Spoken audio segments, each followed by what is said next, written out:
Hello. Uh, Now we will discuss the tutorial questions in topic 11, which is the cost of capital. So let's discuss the critical thinking questions. So the first question is on the most basic level. If a firm's WACC or WACC is 12%, what does this mean? WACC or WACC means weighted average cost of capital. In your latest slides, you must have read it and you should know by now what is it.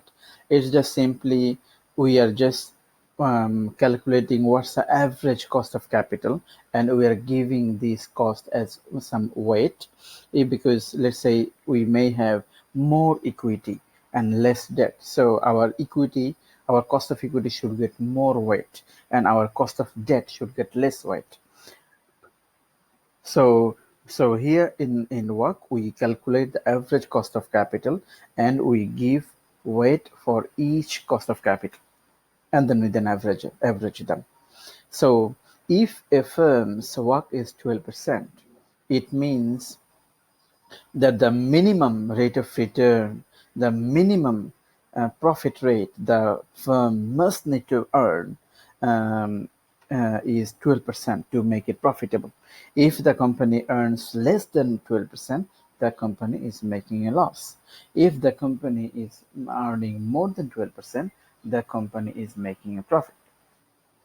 So the second question is, why do we use an after-tax figure for the cost of debt but not for the cost of equity? Okay, the reason is that the debt or interest expense is tax deductible. We don't pay tax on our interest expense. So as we do not pay our tax on our interest expense, so essentially our tax our cost for this debt is relatively cheaper if we consider after tax figure, because we need to consider the tax savings from using the loan. So once we apply it, we will get after tax figure is less than what about the amount which is before tax figure for the cost of debt.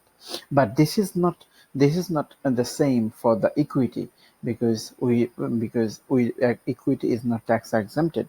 So that's why the tax, if we talk about the cost of debt, the before tax, the pre-tax figure and post-tax figure or after-tax figure is different. After-tax figure is always will be lower than the pre-tax figure, but the cost of debt, there is no difference. The pre-tax and the after-tax equity costs are exactly the same, so there is no difference. That's why we use an after-tax figure for cost of debt, but not for the cost of equity. Thank you.